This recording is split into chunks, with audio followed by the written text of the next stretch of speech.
안녕하십니까. 저희는 A2조 발표자 김동현이라고 합니다. 저는 뇌졸중 환자 재활 과정에서 요구되는 기능에 대한 조사를 연구를 하였고 지도교수는 최정명 교수님입니다.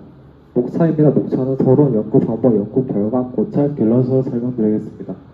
서론입니다. 서론은 먼저 기능 먼저 설명드리겠습니다. 기능이란 이제 성인이 성장할 때 운동, 기술, 인지적 능력, 정서적 능력이 통합되어야 되는 것을 말하며 뇌졸중 환자의 경우 보통 예후로는 사망이 18% 그리고 완전 회복이 9% 그리고 재활이 74%로 나타나는데 재활 목표는 이제 손상전 기능 수준에 가까운 생활 방식을 회복시키거나 현재 잠재성을 극대화하고 유지하는 것입니다. 연구 목적으로는 임상에서 이루어지는 치료적 중재를 통해 평가와 중재 전략에 기여되는 요소를 알아보고자 하였습니다. 연구 방법입니다. 연구 참가자는 경남, 부산 소재 병원 환자 120명, 치료사 220명, 전공 학생 150명을 대상으로 일상생활 활동이 가능하며 본인의 현 상태에 대한 인식이 명료하고 의사소통에 문제가 없는 자로 하였습니다. 설문지는 PSFS를 수정하여 재구조하였고 ICF의 신체 기능 4가지 항목, 활동과 참여 7개 항목, 환경 요인 5개 항목 선택하여 전체 16개의 항목 우선순위로 하였습니다. 다음은 ICF에 대한 신체 기능과 활동과 참여, 그리고 환경에 대한 기능적 분류와 해석입니다. 연구 결과입니다. 연구 결과는 통계적으로는 이제 환자들이 원하는 건 걷기와 용변 관리, 먹기, 의사소통용 제품과 기술이 있습니다. 다음으로 주거지에 사는 뇌졸중 환자에 대한 우선순위입니다. 도시에 사는 환자와 군읍에 사는 환자, 그리고 아파트에 사는 환자와 주택에 사는 환자 같은 경우는 보통 걷기, 용변 관리, 씻기, 먹기 등 순위만 다르게 나타났지 거의 비슷하게 나타난 것으로 알 수 있습니다. 하지만 물리치료사는 이제 치료적 관점으로는 근력 기능, 자세 유지, 근긴장도 기능, 주력 기능을 보았고 중고 학생도 비슷하게 자세 유지와 먹기, 근긴장도 근력 기능을 나타나는 걸 볼 수 있었습니다. 여기서 저에 대한 고찰은 개념적 의미에서 펑션은 일상의 참가자들이 요구하는 목표적 개념이고 펑셔닝은 치료사들이 참가자들에게 제공하는 치료적 중재 과정 절차의 목표입니다. 해서 본 연구는 설문행급한 뇌졸중 환자 100명, 치료사 205명, 전공 학생 121명을 대상으로 뇌졸중 환자의 재활 과정에서 요구되는 기능에 대한 조사를 설문지를 통해 알아보았습니다. 고찰로 나타났을 때는 이제 아까 말씀드렸다시피 뇌졸중 환자는 걷기, 용변 관리, 먹기, 의사소통, 씻기 등 일상생활을 원하는 것으로 나타났으며 물리치료사 등 학생은 근력 기능, 자세 유지, 근긴장도, 주의력 기능, 걷기 기능 등 해부학적인 관점으로 치료적 관점으로 나타났습니다. 여기서 저희가 연구를 했을 때 결론은 뇌졸중 환자의 재활 과정에서 요구되는 기능에 대해 환자와 치료사 간의 합의된 목표의 도출이 재활 프로그램 과정에서 매우 중요하며 이에 대해서 기대되는 예측되는 치료적 성과 달성에 매우 중요한 요소임을 알 수 있었습니다. 감사합니다.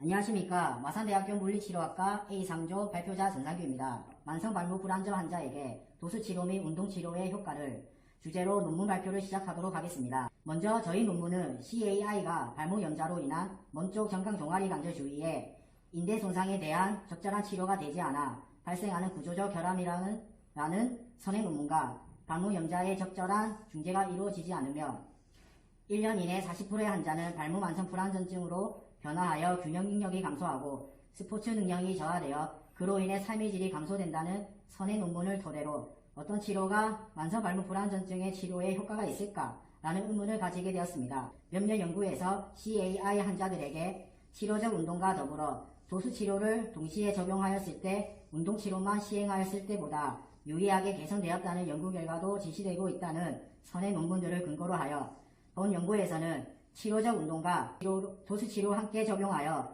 비교한 논문들을 수집하고 분석하여 만성발목 불안정 환자에게 어떠한 영향을 미치는지 확인하고자 합니다. 방법의 형태는 우선 신체적으로 활동적인 사람을 대상으로 만성발목 불안정 환자를 선정하였습니다.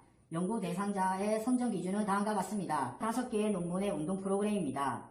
크루즈 디아즈 등은 크로스핏 운동을, 시인 등은 앉아서 시행하는 저항변동 운동을, 브람볼리니 등은 축구선수를 위해 구성된 운동 프로그램을, 브루칼 등은 균형훈련 전략을, 플라자 만자노 등은 고효수용성 관광 및 근력운동 프로그램을 시행하였습니다. 운동 프로그램과 같이 적용한 도수 프로그램은 크루즈리아즈 등에서는 발목 관절 움직임을 시행하는 동안 환자 스스로 관절 가동수를 시행하고, 시인 등은 고속 전지폭 도수교정 기법으로 치료사가 참가자의 발목 부분을 잡고 천천히 꼬리 방향으로 최대 장력 범위로 당겨서 유지하였고, 브람돌리니 등은 근막 교정법으로 손상된 발목뿐만 아니라 양쪽 다리 전체에 적용하였고, 브루칼 등은 스털스로 종아리 스트레칭, 발목 견인 및 관절 가동술, 발바닥 마사지를 구성하여 적용하였고, 플라자 만자노 등은 말초신경 기술 등으로 발목 관절 펴, 전방 할주 등을 적용하였습니다. 측정 결과 브루칼 등의 연구를 제외한 발등 굽힌 가동 범위를 평가한 4편의 연구에서 실험군의 가동 범위가 증가하였고, 시인 플라자 만자노의 연구에서는 발바닥 쪽 가동 범위가 대조군에 비해 증가하였습니다. CAI 환자를 위한 주관적 발목 안정성 척도로는 CAIT와 FAAM 척도를 사용하였습니다. 시인 플라자 만자노 등의 연구에서는 통증 강도를 정량화하기 위해 시각적 아날로그 척도를 사용하였는데 중재, 전후와 그룹 간의 유의한 차이를 보였습니다. 5편의 연구의 도수치료 적용 방법과 운동치료 접근 방법은 차이가 있었으나 도수치료와 운동치료를 병행한 경우 발목 관절 가동 범위, 균형 능력, 발목 안전성 척도 등의 결과에서 운동치료만 시행한 대조군에 비해 통계학적으로 유의미한 현상을 보였습니다. 한계점으로는 첫째, 체계적 문화구철 연구 기획 과정에서 자문진 구성 및 전체 연구과정 기획에서 미흡하였습니다. 둘째, 관련 주제 연구가 5편으로 매우 적어 연구 결과에 대한 일반화가 어렵습니다. 셋째, 메타 분석을 통해서 양적 연구가 이루어지지 않았기에 추후 관련된 주제로 더 많은 연구가 이루어지면 메타 분석을 이용하여 효과 크기를 측정하여 치료 효과를 구체적으로 비교, 제시해야 할 것이고, 본 연구의 결과를 확증하기 위해 질높고 더 많은 연구가 필요할 것입니다. 이상 발표자 전상규였습니다.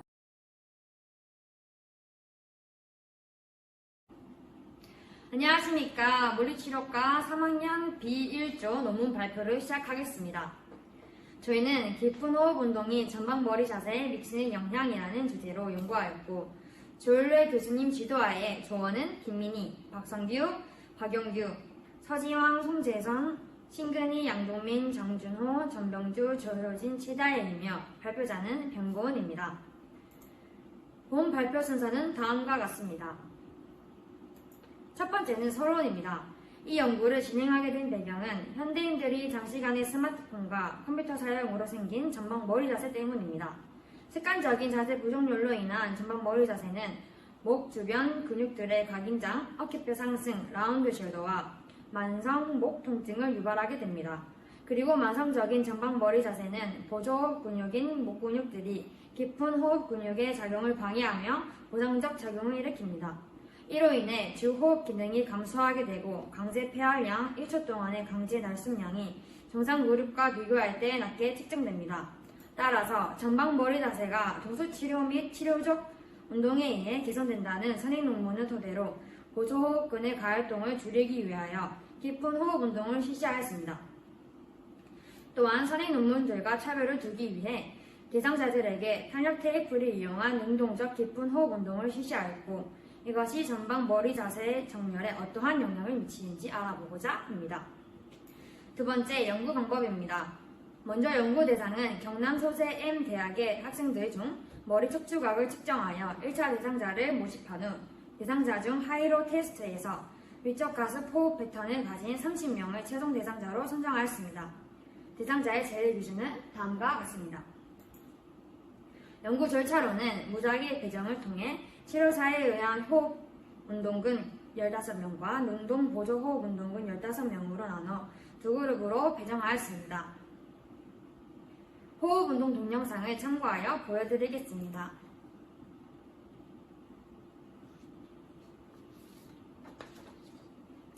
이러한 방법으로 4주 동안 주 3회 15분간 실행하였습니다. 능동 보조 호흡 운동근은 동영상을 통해 보여드리도록 하겠습니다.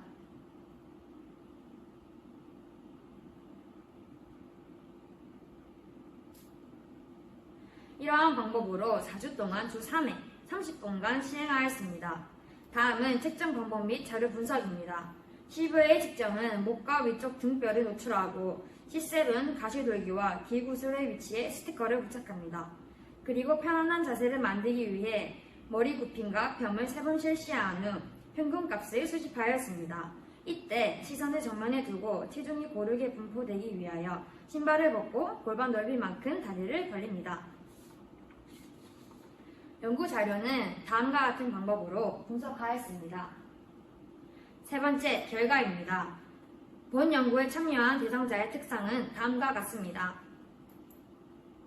두 번째 표를 보시면 그룹 내 호흡 운동 전후값은 다음과 같이 P값이 모두 0.05 미만으로 유효한 차이가 나타났습니다. 하지만 마지막 표를 보시면 그룹 간 실험 비교에서의 값은 통계적으로 유효한 차이는 나타나지 않았습니다. 네 번째, 고찰입니다. 대부분의 선행 연구에서는 CVA의 정확한 기준값이 없음에도 53도를 기준으로 선정하였습니다. 그러므로 본 연구에서도 FHP의 측정을 위해 53도의 값을 이용하여 그룹 1에서는 41.9 플러스 마이너스 4.1도로 그룹 2에서는 42.1 플러스 마이너스 2.8도로 FHP 대상자로 선정하였습니다. 마지막 결론입니다. 이 연구의 목적은 전방 머리 자세에 깊은 호흡 운동이 미치는 영향을 확인해보자 하였고 그 결과로 전방 머리 자세를 감소시키는 데 있어 두 그룹 모두 중계 전보다 4주 후 통계적으로 유의한 차이를 나타났습니다. 따라서 깊은 호흡 운동은 자세 정렬을 관리하기 위한 효과적인 방법이며 호흡 운동의 방법에 있어서는 그룹 간 비교에서 통계적으로 유의한 차이가 나타나지 않아 효과적인 방법을 결정하기에는 다소 무리가 있다고 판단하였습니다. 향후 방법과 기간을 교차 적용하여 효과성을 알아보는 추가적인 연구가 필요할 것이라 생각합니다. 긴 발표를 들어주셔서 감사합니다.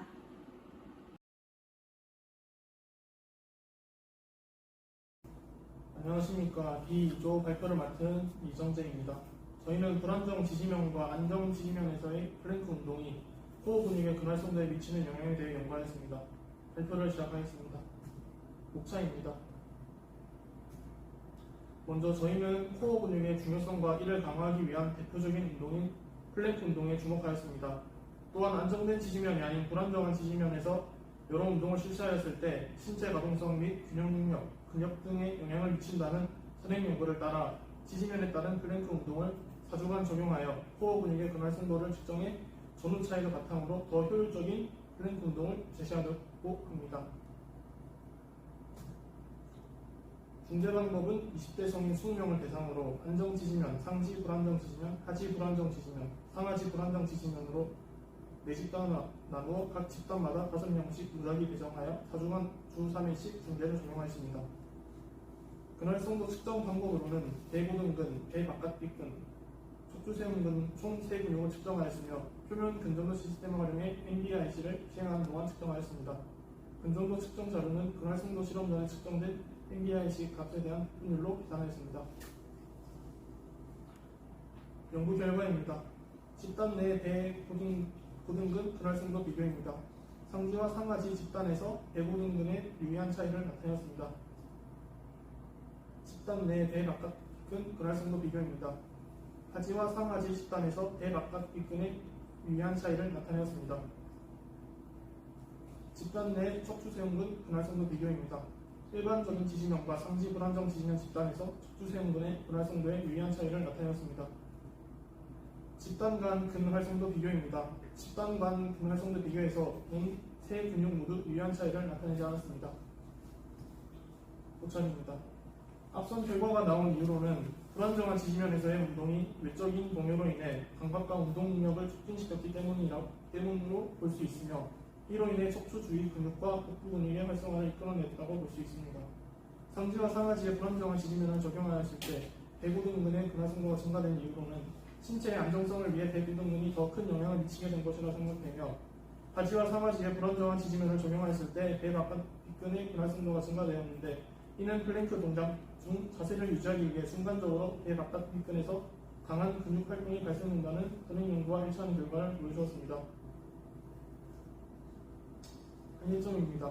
집단 간 비교에서 불안정한 지지면을 적용한 집단이 더 큰 효과를 나타낼 것이라 생각하였는데 집단 간 유의성이 나타나지 않았습니다. 이는 적은 인원과 짧은 준비기간, 연구 일정 외 일상생활 통제에 제한이 있었으며 비전문적인 측정이 원인이라고 생각됩니다. 또한 플랭크 운동에 대해 숙련자와 비숙련자를 구분하지 못했기 때문에 모두가 동일하지 못한 경험으로 중재가 이루어지는 것이 영향을 주었다고 생각합니다. 결론입니다. 상지와 상하지의 불안정한 지지면을 적용한 집단에서 대고등근의 그날성도가 유의하게 증가하였고 하지와 상하지의 불안정한 지지면을 적용한 집단에서는 대바깥근의 그날성도가 유의하게 증가하였습니다. 안정된 지지면과 상지의 불안정한 지지면을 적용한 집단에서는 척추세운근의 그날성도가 유의하게 증가되었습니다. 결론입니다.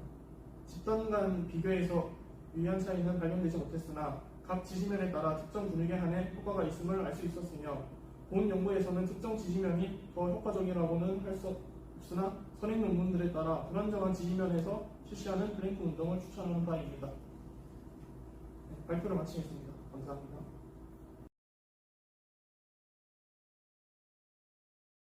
안녕하십니까. 마산대학교 물리치료과 B3조에서 발표를 맡은 김지호입니다. 저희 논문을 위해 끝까지 아낌없는 조언을 해주신 김지영 교수님께 감사의 말씀을 드리며 다양한 자세 요인에 따른 스쿼트가 하지 근육 활성도에 미치는 영향을 주제로 발표하겠습니다. 하지 근력은 신체의 중심을 효과적으로 조절할 수 있는 중요한 역할을 담당하고 있습니다. 하지 근력이 저하되면 허리 및 골반의 변형이 발생될 수 있으며 만성적인 통증과 기능적 불안정으로 이어지는 등 다양한 문제가 발생할 수 있습니다. 따라서 보행 능력과 균형 및 기능의 회복을 극대화하기 위해 하지의 근력 강화는 필수적이라 할 수 있습니다. 스쿼트는 엉덩관절, 무릎관절, 발목관절을 동시에 사용하는 대표적인 다친 사슬 저항 운동으로 재활 운동 영역에서 많이 활용하고 있습니다. 선행 연구들은 무릎 각도, 발 넓이, 발끝 각도 각각 단일 요인만을 고려하여 세 가지 요인을 모두 고려한 연구는 부족하기 때문에 본 연구에서 알아보고자 하였습니다. 다음은 연구 방법입니다. 저희는 창원시 N대학교에 재학 중인 12명의 성인 남녀를 대상으로 연구를 실시하였고 대상자와 제외자는 다음과 같습니다. 검사 측정 도구는 다음과 같습니다. 발끝 각도 측정을 위해서는 발판 제작을 자체로 하여 사용하였습니다. 그날성도 측정 전극은 대상자의 우세 다리에서 넙다리 네갈렉은 장단지근에 부착하였습니다. 각 동작은 6초간 유지하였고 초기 1초와 마지막 1초를 제외한 4초 동안 측정된 근전도 값을 자료 분석에 사용하였습니다.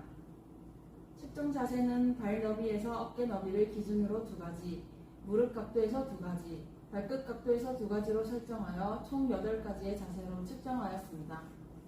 모든 대상자는 자세에 따라 각 3회씩 총 24회를 실시하였고 각 자세 사이에는 1분간의 휴식을 취하였습니다. 자료 분석은 다음과 같이 실시하였습니다. 무릎 각도에서는 네 근육 모두에서 차이가 나타났고 90도 굽힘 시 그날성도가 증가하였습니다. 발 너비에 의해서는 안쪽 넓은 근에서만 차이가 나타났고 어깨 너비보다 더 넓게 벌린 자세에서 증가하였습니다. 발끝 각도와 4가지 자세 요인에 따른 교우작용은 모든 근육에서 차이가 나타나지 않았습니다. 이것은 연구 결과를 작성한 표입니다. 스쿼트 시 무릎 각도는 90도 굽힘 시 넙다리 네갈레근의 활성이 증가하는 것으로 나타났습니다. 이를 뒷받침할 선행 연구는 이와 같습니다. 선행 연구들의 결과는 스쿼트 시 무릎 관절의 굽힘 각도가 장단지근의 활성에 영향을 미친다는 것을 증명하고 있고 90도 굽힘일 때 가장 큰 활성이 나타남을 증명하고 있습니다.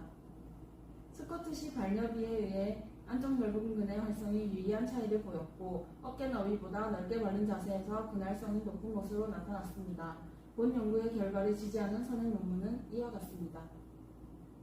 발끝 각도에서는 근육의 활성도에 차이가 나타나지 않았습니다. 선행 연구는 이와 다르게 주장하였고 이것은 측정된 자료의 분석 방법과 설정된 발끝 각도의 차이에서 비롯된 결과일 것이라 추측되며 이를 위해서는 후속 연구가 지속되어야 할 것으로 생각됩니다. 하지 근육을 강화할 목적으로 스쿼트를 실시할 때 무릎 관절 90도 굽힌 자세로 설정하는 것이 매우 효율적인 방법이고 안쪽 넓은 근의 활성 증대를 위해서는 발너비를 어깨보다 넓게 유지해야 함을 제시하고 있습니다. 저희의 연구는 스쿼트 시 무릎 관절 90도 굽힘은 하지 근육의 활성을 유리하게 증가시켰고 어깨보다 넓은 발너비는 안쪽 넓은 근의 활성을 유리하게 증가시키는 것으로 확인되었습니다. 그러나 발끝 각도는 하지 근육의 활성에 영향을 미치지 못하였으며 세 가지 조건 간의 교우작용도 나타나지 않았습니다.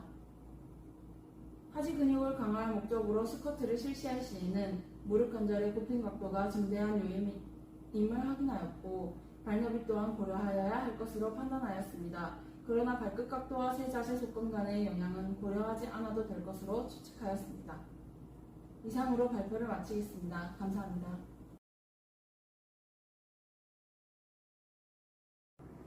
안녕하십니까. 저는 마산대학교 물리치료과 C1조 발표를 맡은 마지은입니다. 먼저 저희 조의 논문 작성에 많은 가르침을 주시고 이끌어주신 박형기 교수님께 감사의 인사를 드립니다. 그럼 지금부터 비특이적 목 통증 환자에게 호흡 운동을 결합한 운동 프로그램이 목 통증, 가동 범위, 불안 지수에 미치는 영향이라는 주제로 논문 발표를 시작하도록 하겠습니다. 비특이적 목 통증은 골절 등과 같은 특정 병리를 제외하고 신경학적 증상을 동반하지 않는 목 부위의 통증을 말합니다. 목 통증은 근뼈대기 문제뿐만 아니라 불안과 같은 심리적인 부분에도 영향을 주는 것으로 알려져 있습니다. 선행 연구에서는 목의 기능 개선을 위해 호흡근들의 강화 운동이 필요하다고 하였고 이러한 연구들을 바탕으로 호흡근의 강화는 목과 몸통의 안정성을 높이고 목의 기능 개선에 큰 효과가 있을 것으로 예상하였으며 따라서 본 연구에서는 비특이적 목 통증 환자에게 일반적으로 적용되는 운동치료에 호흡근 강화 운동을 결합하였을 때 목 통증, 가동 범위, 불안에 미친 영향에 대해 알아보고자 하였습니다. 창원시 MD학교에 재학 중인 성인 남녀들 중 이 연구에 필요한 기준에 합당하다고 인정된 사람 30명을 편입 추출하였고 제외 기준에 따른 중도 탈락자 1명을 제외한 29명이 최종적으로 연구에 참여하였습니다. 선정 기준과 제외 기준은 다음과 같습니다. 실험군은 15명으로 구성, 호흡 운동과 등뼈 가동성 및 안정화 운동을 함께 적용하였고 대조군은 14명으로 구성, 등뼈 가동성 및 안정화 운동만을 적용하였습니다. 실험군과 대조군은 모두 중재 전과 후에 목 기능, 통증, 가동 범위, 불안 지수를 측정하여 변화가 있는지 확인하였습니다. 측정 방법은 다음과 같습니다. 목 기능을 파악하기 위해 KMDI 설문지, 통증의 정도를 파악하기 위해 바스, 목의 가동 범위를 파악하기 위해 스마트폰 볼륨미터를 이용하였고 불안 지수를 파악하기 위해 HADS 설문지를 이용하였습니다. 중재는 4주간 주 2회 실시하였고 등뼈 가동성 및 안정화 운동에는 등뼈 펴 운동, 등뼈 회전 운동, 깊은 목 굽힘근 운동을 적용하였으며 호흡 운동에는 가로막 호흡 운동과 동적 성지 운동을 동반한 호흡 기법 운동을 적용하였습니다. 통계 방법은 다음과 같습니다. 연구 대상자의 일반적 특성은 다음과 같습니다. KMDI, HADS, 바스, ROM에 대한 실험 전과 후를 그룹별로 비교한 표입니다. 실험군과 제조군 모두 실험 전과 후에 목 기능, 불안, 통증이 유효하게 감소한 것을 보여주었습니다. 실험군의 목 가동 범위는 모든 방향의 움직임에서 유리하게 증가하였고 대조군의 목 가동 범위는 평, 오른쪽 돌림에서 유리하게 증가하였으며 굽힘, 왼쪽과 오른쪽 가쪽 굽힘, 돌림, 왼쪽 돌림에서는 유의한 차이가 없었습니다. KMDI, HADS, 바스, ROM을 그룹 간 비교한 표입니다. 목 기능, 불안지수, 통증이 유효하게 감소하였고 목 가동 범위는 모든 방향의 움직임에서 유효하게 증가하였습니다. 다음은 고찰입니다. 2년 후는 호흡 재교육 운동을 시행할 때 체간 근육들의 활성도가 증가한다고 하였고 만성 뇌졸중 환자를 대상으로 한 연구에서 목 안정화 운동 및 호흡 재교육 운동을 병행하여 적용했을 때 깊은 목 굽힘근의 두께, 체간근 활성도, 호흡의 기능이 유의하게 증가했다고 하여 본 연구와 일치하는 결과를 보여주었습니다. 본 연구의 제한점으로는 대상자의 수가 적고 20에서 40대까지의 연령을 대상으로 하여 연구 결과를 일반화하기 어렵고 장기적인 변화를 관찰하기에 충분하지 못한 중재 기간, 호흡과 관련된 근육들의 활성도를 함께 비교하지 못하였다는 점이고 비전문적인 측정 또한 연구 결과에 영향을 미쳤을 것으로 생각됩니다. 따라서 향후 연구에서는 이를 보완하여 연구가 진행되어야 할 것으로 생각됩니다. 마지막으로 결론입니다. 연구 결과를 바탕으로 비특이적 묵통증 환자에게 호흡 운동을 결합한 운동 프로그램의 적용이 통증, 불안을 감소시키며 목의 가동 범위를 증가시키는 데 도움을 줄 수 있을 것으로 생각됩니다. 이상으로 논문 발표를 마치겠습니다. 감사합니다. 안녕하십니까. 저는 지상 트레드밀 보행훈련과 하지시알 로봇 보행훈련이 만성 뇌졸중 환자의 보행 능력에 미치는 영향에 대해 발표하게 된 C2조 발표자 강대영이라고 합니다. 논문 작성에 많은 도움을 주신 박동청 교수님께 감사의 말씀을 드리며 발표 시작하도록 하겠습니다. 목차는 다음과 같이 구성하였습니다. 서론입니다. 뇌졸중은 2019년 우리나라에서 네 번째로 많은 사상자를 발생시킨 질환으로 뇌손상 부위와 정도에 따라 의식, 인지와 운동, 언어, 정서적 장애 등 복합적인 문제를 발생시켜 균형, 보행과 같은 기능적인 움직임을 수행하는 데 어려움을 동반합니다. 뇌졸중 환자의 재활 목표는 다양한 신체적 이상의 회복과 더불어 보행 기능의 향상이며 보행과 균형은 치료 목적으로 필수적인 요소입니다. 연구 목적은 다음과 같습니다. 연구의 필요성입니다. 현재 가장 일반적으로 적용되고 있는 보행훈련 중 하나인 트레드밀 보행훈련입니다. 하지만 트레드밀 보행훈련은 자세와 균형 잡기, 협응, 안정성이 특히 요구되기에 치료사의 노동 강도가 큽니다. 이러한 제한점을 극복하기 위해 로봇을 이용한 재활 훈련 보조 장비들이 개발되고 있으며 최근 로봇을 이용한 보행훈련이 만성 뇌졸중 환자에게 적용되고 있습니다. 로봇 보조 보행훈련과 지상 트레드밀 보행훈련을 각각 적용하였을 때의 효과에 대한 비교 연구는 부족하여 연구를 진행하였습니다. 연구 방법입니다. 저희 연구의 설계도는 다음과 같습니다. 연구 대상자 선정 기준과 제외 기준도 다음과 같습니다. 연구 방법의 검사 방법은 측정 도구, 버그 균형 척도 TUG 검사, 게이트라이트를 사용했고 중재 도구로는 로봇 보조 보행훈련과 트레드밀 보행훈련을 사용했습니다. 먼저 버그 균형 척도입니다. 만성 뇌졸중 환자의 균형 능력을 측정하기 위해 시행하였습니다. TUG 검사입니다. 검사 방법은 다음과 같으며 이 또한 균형 능력과 보행 능력을 검사하기 위해 측정하기 위해 사용하였습니다. 다음 게이트라이트 시스템입니다. 검사는 위와 같이 실시하였으며 시간적 요인은 보행 속도, 분속수, 보행 주기 및 디딘기와 흔들기 시간을 측정하였으며 공각 분적 변수는 걸음거리, 걸음거리, 도약거리, 힘든 기율을 측정하였습니다. 중재 방법입니다. 로봇 보조 보행 훈련을 위해 큐렉소사의 모닝워크를 사용하였으며 다음과 같이 훈련을 진행하였습니다. 트레드밀 보행 훈련입니다. 만성 뇌졸중 환자의 안전을 위해 보조자 한 명을 옆에 배치시켜 훈련을 진행하였으며 보행 속도는 대상자의 보행의 질의 향상에 따라 점진적으로 증가시키며 훈련을 진행하였습니다. 본 연구의 측정 결과에 대한 통계 분석은 다음과 같이 시행하였습니다. 연구 결과입니다. 먼저 연구 대상자의 일반적 특성입니다. 실험군과 대조군 사이에서의 유의한 차이는 보이지 않았습니다. 다음은 버그 균형 척도의 비교입니다. 실험군과 대조군 사이에서 통계학적으로 유의한 차이는 보이지 않았습니다. TUG 검사입니다. 통계 결과 실험군과 대조군 사이에 통계학적으로 유의한 차이를 보였습니다. 다음은 보행 변수의 비교입니다. 보행 변수로는 보행 속도, 걸음거리, 도약거리를 측정하였으며 세 변수 모두 실험군과 대조군 사이에서 통계학적으로 유의한 차이를 보였습니다. 고찰입니다. 저희의 연구 결과는 위와 같습니다. 다음은 제한점입니다. 연령대가 평균 50대 연령층을 대상으로 하였고 4주라는 짧은 중재기간을 적용하였으며 34명의 대상자로 연구를 진행했기에 일반을 하기 어려움이 있습니다. 따라서 추후 연구에는 이러한 제한점이 보완되어야 할 것입니다. 결론입니다. 로봇 보조 보행훈련이 지상 트레드밀 보행훈련보다 보조행 능력의 향상을 보인다고 짐작할 수 있고 이러한 연구 결과를 통하여 만성 뇌졸중 환자에게 로봇 보조 보행훈련을 적용했을 시 보행 능력의 향상에 대한 기초 자료를 제공하셔야 합니다. 이상 발표를 마치도록 하겠습니다. 감사합니다.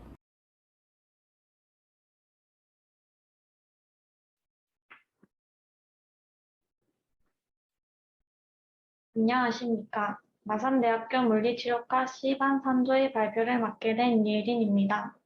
호흡 강화 운동이 허리 통증 환자의 통증과 유연성에 미치는 영향에 대한 발표를 지금부터 시작하겠습니다. 본 논문의 발표 순서는 서론, 연구 방법, 연구 결과, 결론으로 되어 있습니다. 연구 배경으로는 현대 사회에서 허리 통증으로 인한 고통을 받는 사람은 매년 증가하는 추세이며 전체 인구의 허리 통증 환자 중 20%는 통증이 3개월 이상 지속되는 만성 허리 통증으로 발전하는 것으로 알려져 있습니다. 만성 허리 통증의 주 원인은 척추 부근 근육의 불균형이 기능 장애를 초래해 나타나며 이로 인한 통증을 줄이기 위해 움직임을 줄이는 것은 근육 소실을 유발해 통증을 악화시킬 수 있습니다. 하여 동적 균형과 움직임이 향상시키기 위해 몸통의 안정성 운동이 필요하고 그중 코어 강화 운동은 근력 강화와 통증 감소에 효과가 있습니다. 현행 연구들에서는 코어 강화 운동 방법에 따른 기능 개선과 통증에 대한 비교 연구는 부족하였습니다. 따라서 만성 허리 통증 환자들을 대상으로 전기치료와 코어 강화 운동을 적용해 기능 개선과 허리 통증 변화에 미치는 영향을 알아보고자 합니다.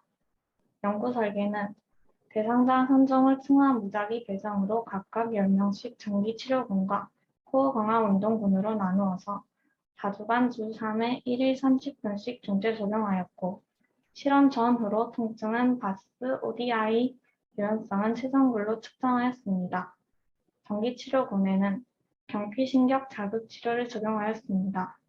텐스를 허리뼈 4번 부위에 20분간 100Hz의 주파수로 적용하고, 자극의 강도는 대상자가 자극으로 인한 통증을 느끼지 않도록 진폭을 조절하며 적용하였습니다.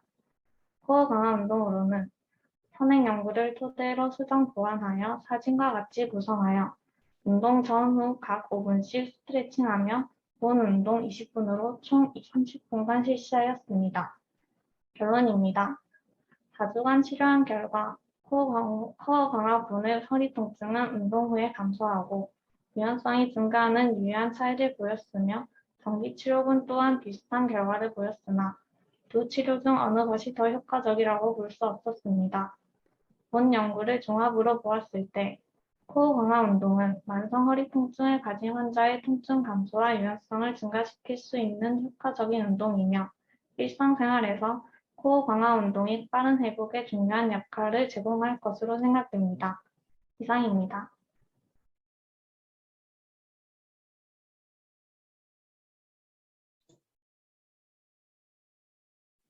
안녕하십니까. D1조 어깨뼈 아래 돌림 비율과 아래 등 세모근 근력과의 상관관계를 주제로 쓴 논문에 대해서 발표하겠습니다. 서론입니다. 아래 등 세모근의 근력과 어깨뼈 아래 돌림 비율, 둥근 어깨 각도를 측정하여 어떠한 관련이 있는지 알아보고자 하였습니다. 연구 방법입니다. 15명 대상자에 대한 어깨뼈 아래 돌림 비율과 둥근 어깨 각도, 아래 등 세모근의 근력을 각각 측정하여 어떠한 상관관계가 있는지 알아보고자 하였습니다. 결과입니다.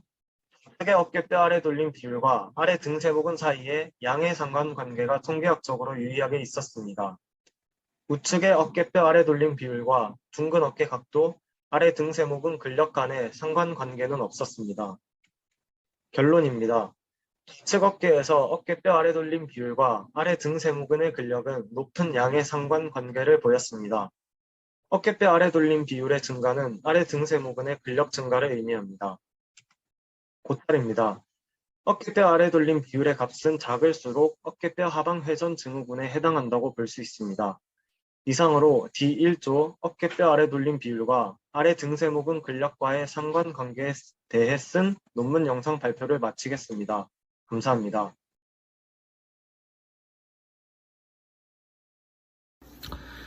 안녕하십니까. 마산대학교 물리치료과 D2조 발표자 최민석입니다.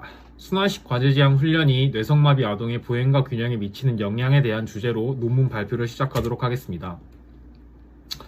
우선 목차입니다. 서론, 연구 방법, 연구 결과, 고찰, 결론 순서로 발표하도록 하겠습니다. 서론입니다. 뇌성마비 아동이 겪는 주된 문제는 자세 조절 능력의 부족이며 그에 따라 기능적 활동 제한이 나타납니다. 자세를 조절하는 데 있어 불편함은 아동의 균형 효율성에 큰 영향을 끼치며 일상생활과 과제를 수행하는 데 있어 어려움을 겪게 만듭니다. 위와 같은 선행 논문에서 순환식 과제지향 운동이 뇌졸중 환자의 기능과 움직임 균형 증진뿐만 아니라 삶의 질 또한 향상되었다고 보고하였습니다. 앞에서 언급한 선행 연구를 통해 뇌졸중 환자에게 순환식 과제지향 훈련이 균형 증진에 효과적이라고 여겨지지만 뇌성마비 아동들에게 순환식 과제지향 훈련을 적용한 연구는 부족한 실정이기에 본 연구에서 순환식 과제지향 훈련을 통해 뇌성마비 아동의 균형과 보행 기능 향상에 미치는 영향에 대해 알아보고자 하였습니다. 다음은 연구 방법입니다. 선종 기준으로는 첫 번째, 의학적으로 뇌성마비를 진단받은 아동, 두 번째, GMFCS1 2단계에 해당하는 아동, 세 번째, 적절한 의사소통이 가능하고 과제 수행에 대해 이해가 가능한 아동, 네 번째, 프로그램 중 기능에 영향을 줄 수 있는 약물을 복용하지 않은 아동 등을 기준으로 선정하였습니다. 검사 방법으로는 6분 걷기 검사, 타임 업 앤 고 검사, 한국판 소화 균형 척도 검사가 있으며 중재 방법으로는 KPBS로 균형 능력을, UMWT와 턱으로 보행 능력을 측정하였으며 주 3회 30분씩 6주간 실시하였습니다. 또한 순환식 과제 지향 훈련은 하나의 과제를 각각 5분씩 수행하였으며 쉬는 시간을 포함한 총 35분의 프로그램으로 구성되었습니다. 각각의 프로그램은 첫 번째, 의자에서 여러 방향으로 손 뻗기, 두 번째, 다양한 높이에서 일어나기, 세 번째, 다양한 높이의 장애물 넘기, 네 번째, 서 있는 자세에서 뒤꿈치 들어 올리기, 다섯 번째, 발 위치 변경하면서 무릎 굽히기, 여섯 번째, 짧은 거리 걸은 후 돌아오기 등이 있습니다. 통계 방법으로는 윈도우 SPSS 버전 28.0을 사용하였으며 통계적 유의 수준으로는 알파는 0.05, 군내 중재 전후 비교는 윌콕슨 부호 순위 검정을 사용하였습니다. 다음은 연구 결과입니다.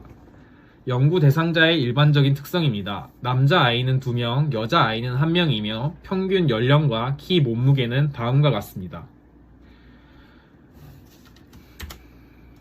6분 걷기 검사, 터그, PBS 등 모든 변수는 훈련 전에 비해 훈련 후 더 좋은 결과가 나왔지만 통계적으로 유의한 차이를 보이지는 않았습니다.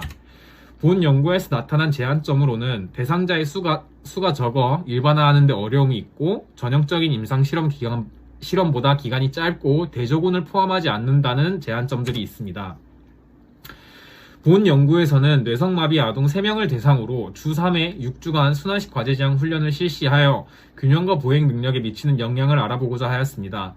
뇌성마비 아동들에게 순환식 과제 지향 훈련을 실시하기 전과 후의 균형과 보행 능력 결과를 비교하였을 때 모든 변수는 훈련 전에 비해 훈련 후 변화는 있었으나 통계적으로 유의한 차이를 보이지는 않았습니다. 그러나 본 연구에서 제한점으로 나타난 점들을 보완한 다음과 같은 선행 논문들에서는 뇌성마비 아동들에게 과제 지향 훈련을 적용하였을 때 균형과 보행 기능에 통계적으로도 유의한 차이를 보였습니다.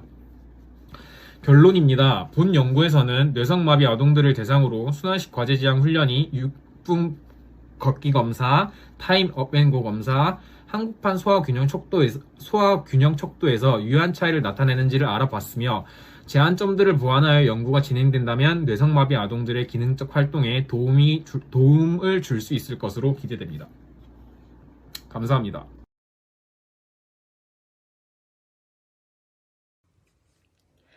안녕하십니까. 수정된 엎드린 어깨 수평 벌림 운동이 둥근 어깨 대학생들의 등 근육 활성도에 미치는 영향을 발표하게 된 마산대학교 물리치료과 3학년 D반 3조 박시은입니다.